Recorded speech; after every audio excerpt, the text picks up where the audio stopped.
Hi, I'm Black Rider, and I am currently LARPing as a pickle wearing a ski mask. Why? Why not? Then I couldn't get the squid model to work, so, that's actually, the next model I'm going to use. Then I'm actually having difficulties with the squid model, so, there's that. It's a skill issue on my part. I'm just gonna be completely honest with that. I can't get the little dangly tentacles to work. And this video is on the Honda Grom. A bike that I thought was going to fail, and boy was I wrong. So aeons ago in the year of 2013 and 2014 in the United States, I was looking for a new bike because, I had the bug. I had to go buy me another motorcycle. I hadn't rode in a while. Did I buy one? No, but I was looking on Honda's website because there was the CBR that I fell in love with, just the red fairings, it did things to me. And I see the newest offering, which has an incredibly awesome name, and that is Grom.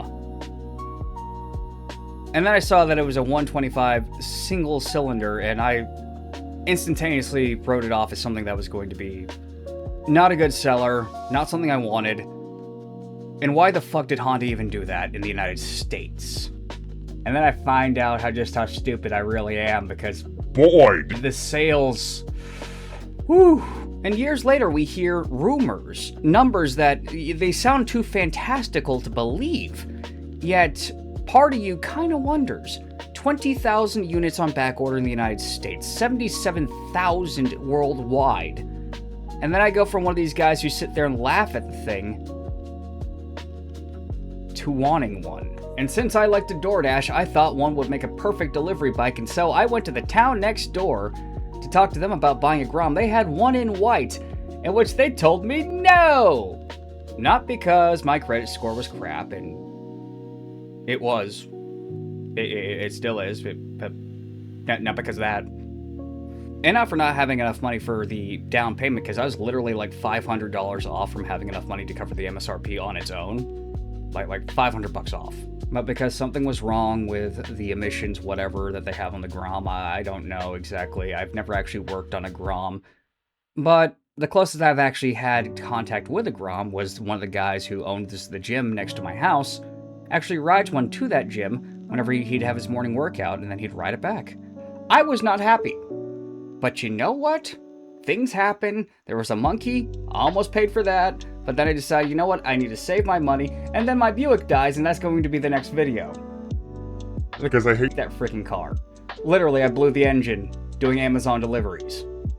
But let's get back to the Grom here. The Grom, over time, has become something a bit more than just what... It's more than just a little motorcycle.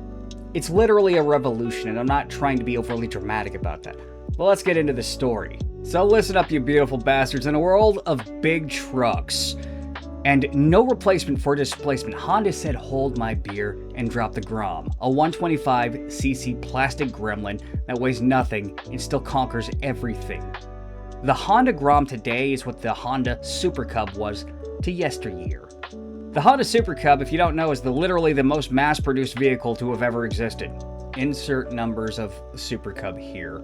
This little bastard turned mini bikes into a cult. Today, Honda's history, name, origin, the Grom's rise, sales, madness, customs, clones, stunting, and everything about this thing is the most American thing Japan has ever made. And the more you look into the Grom, the more insane everything just appears. It's nuts. And I love it.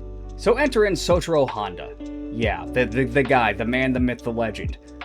From the ashes of World War II, he started by making piston rings, making sure that your engines didn't grenade themselves. Because this is where the whole reliability thing with Honda comes from. Him doing that. And so, after 2 years, he actually starts the Honda Motor Corporation. And from the Honda Motor Corporation, he started off by strapping engines to bicycles. You know those kits that you see on Amazon all the time? He made those. 2 years after that, he makes the Super Cub, which is the most mass-produced vehicle to have ever existed. You still see some of these little bastards running around too. Like original, 70-year-old Honda Super Cubs over in the Horn of Africa or India, still running and running well. I'm not even kidding about that. I mean, old Hondas, you had to shoot them. to get them to stop working, and even then, just some bubblegum and JB Weld will fix it right up. And Honda, being the king of small engines, decided that they were going to actually go back to the roots. We know Honda for their CBRs and their ridiculously reliable Honda Civics. But motorcycles was always the game. Small engine ones in particular, things under 300 cc's, that sort of deal. And guess what? They decide, you know what? We're gonna bring back our legendary small engine. And now we got the Grom. Honda decided to go back to their bread and butter and create the MSX 125. But due to some trademark issues in the States, we call it the Grom. Which everyone else just seems to have, adopted the name. But a Grom is a grommet, a young, scrappy newcomer surfer, full of potential, which is perfect for this little bastard, because literally this is the beginner bike for everything, and even non-beginners buy it because they just find the bike to be fun. Me, I've never thrown a leg over one. Because Honda fucked up with emissions bullshit. I can't be the only one who thought the Grom name just sounded like a grunt mobile suit in Gundam. So let's look at the specs, shall we? Launched 2013 in Japan, 2014 in the United States. 10 horsepower, 130 miles per gallon, which is why I wanted it as a delivery bike. Featherweight, low seat, ultra customizable. Literally, there are people who are making their entire freaking living just making Grom mods. US sales are over 75,000. Globally, hundreds of thousands. 10,000 per year in some cases. We literally have a mini bike outselling Harleys in the United States. It's cheap, it's reliable, it's durable. Literally, I'm hearing stories of guys going across country with this thing, and that's literally what made me make that choice of I want a Grom. Because I'm not gonna go cross country, but I am planning on delivering some damn pizza. They're small, they're nimble. People a lot of the times won't even complain if they see you riding on a sidewalk with these things, even though they're street legal. The stunting community recommends this because it's great for wheelies. This bike is literally the successor to the Super Cub. This is everything the Super Cub wanted to be, plus a little bit more. It is literally a revolution because it's not just the fact that the thing is excellent on paper for what it's supposed to be. It's a cultural shift. Yes, I am literally saying that this little itty-bitty bastard motorcycle is causing a cultural revolution of sorts. You know, in a world where everyone is sitting on their freaking phones or watching YouTube videos like you right now, this bike actually gets people to go outside and, socialize with their bros, and you don't see too much of that anymore. You got people meeting up to, break the law doing stunting, or people like me who just like to cruise. And it's actually done a lot for culture and people getting out to know each other even more. And honestly, I think Honda is out here doing the Lord's work. I truly believe that God ordained the Grom, and we are blessed to have it. Because one of the things I hear about the most when it comes to the Grom is people saying, oh, that's a cute bike. Let me start a conversation with you when you need to get somewhere. I mean, I have that with my Chinese bike in a box, my Leafan KP200 RS, but Grom guys, they got it just as much. Like mine, it looks like the bike in my background here. It looks like that, but black. And not as sexy. But the Groms, it just has an aura about it. It's a small, mean little honey badger motherfucker that wants to just, nip at your fucking legs. And people have done all sorts of things to this. Let's talk about the customs real quick. Part of Grom culture is to drop the stock engine and put on something bigger.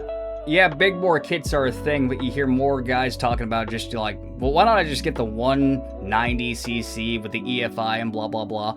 Or why don't I just get the 212, but they're both single cylinders, but still, what the hell? Nobody really cares. We're going to have fun with this nimble little bastard.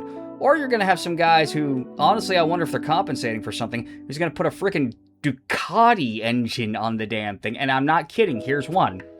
I really wish he made a build video of that, because, I mean, how much of that is still Grom at this point? I mean, he literally does not have the same wheelbase because he can't, because that's how big the Ducati's engine is. Literally the cylinder, one of the cylinders of that freaking twin You could fit like 4 Grom engines in. Like, what are you doing with almost 200 horsepower of V-twin on a freaking Grom? I mean, 30 horsepower, I understand. 50 horsepower, okay, you're pushing it, but 200? Guy, I hope you have good insurance. This also makes me feel like the odd one out because, I mean, I've looked at a lot of the big bore kits and the things involved with that, and I just salivated. Like, engines don't typically make me do some things like that, but, you know, just like looking at just the presentation, the package, and thinking about all the fun things that you can do with a Grom, and just, and I just get the notion. And of course, there's also a dedicated stunting and drag community. Like, I've only seen one video of some guy trying to get his knee down on one of these things, because, I mean, it's kind of difficult. I mean, these things are slow. They're not meant to be fast. Yet you still have people trying to drag them. But the stunting community actually makes a lot of sense to me, because, I mean, these things, for their size, I mean, these are the kings of the 125s, and there's so many more of them than anything else out there currently. But you see a lot of dedicated parts specifically to just stunting with these things.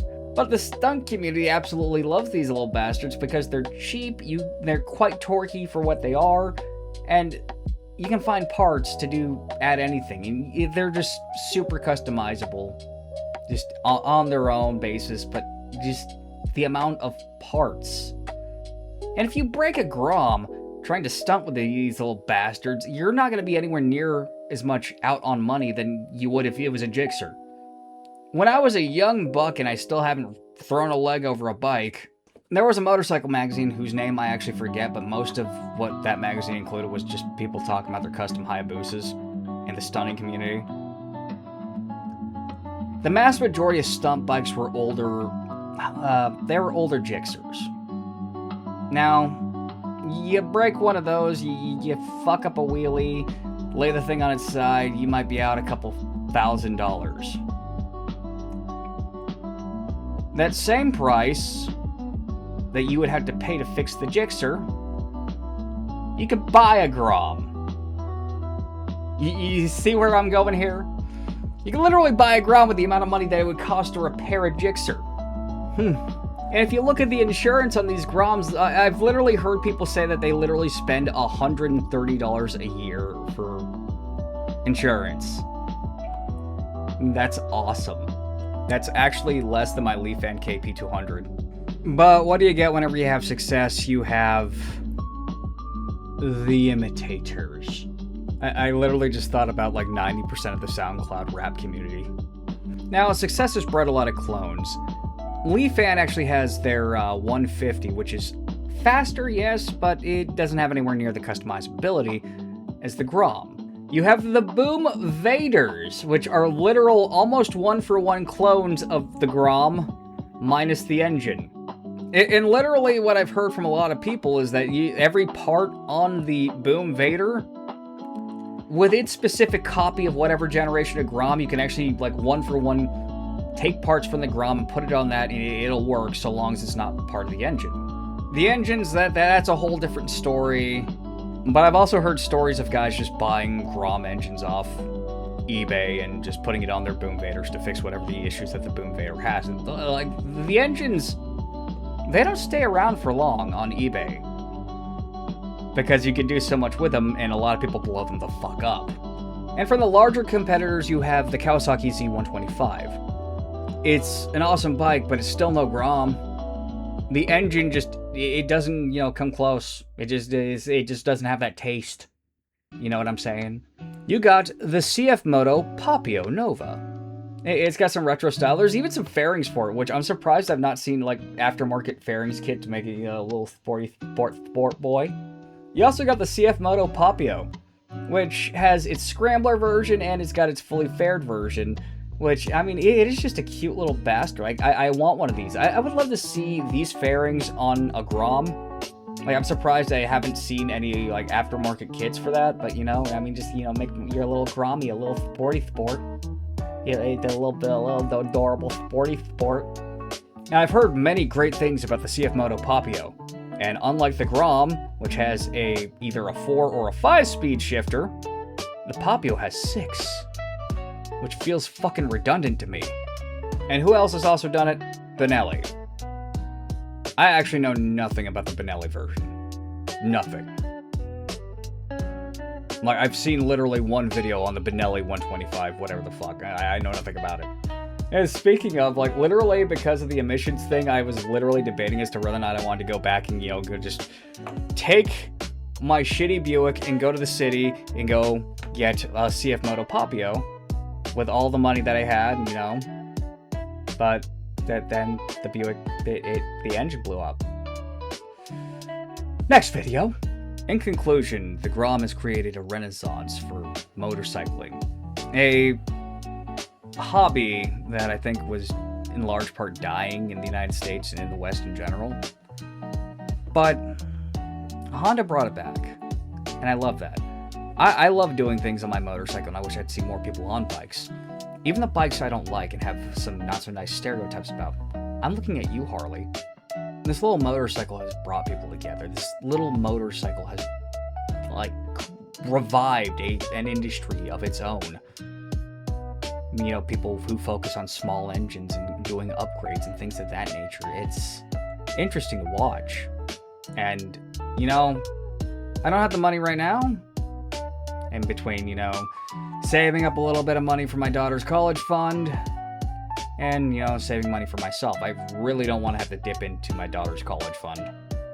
All $20 of it, because I literally made it the day I posted the last video. And I have good feels about where this is going. I have great feels. And you know what? I'm hoping this revives a little something when it comes to motorcycle. I don't know if any of you heard that outside. And I'm really hoping this revives the motorcycle community in America in of itself. I want to see more people on bikes. I really do, because the more people you have on motorcycles, the less damage get done to the roads. Which means my taxes get to be spent on, less on the roads. I really want to see more motorcycles out on the road because, it's a piece of American history that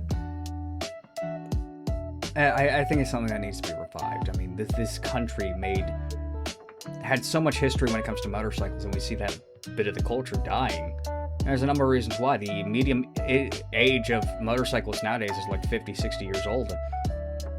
Like, literally, I'm the youngest rider out here, and I'm 35, bar one dude who has a Honda 500 CBR. At least I think it's a 500. It's either 500 or 3. I'm gonna have to ask him. Like, he literally bought it the day after I left that same dealership. Like, he got it from the same dealership that I went to that I was told, no, you cannot buy this. Like, he actually lives like 3 blocks down from me. I should go say hello. But anyways, that is the video, and if it wasn't for my Buick deciding to grenade itself, I would have either this, a Papio, or a clone. And right now I'm kind of leaning towards buying a clone, but, is that really the wisest idea? Should I do that? Is that intelligent? No, I don't think so. And even though I'm paying all these bills, I'm still throwing a little bit of money towards my daughter's college fund. Because she wants to be a lawyer. It's terrifying, the amount of money that I'm going to spend on this. I don't even know what law school she wants to go to. I mean, there's so much to unpack there that is just... I don't understand. Like, well, okay, what, how much, I'm mentally breaking down just thinking about how I'm going to get that kind of money.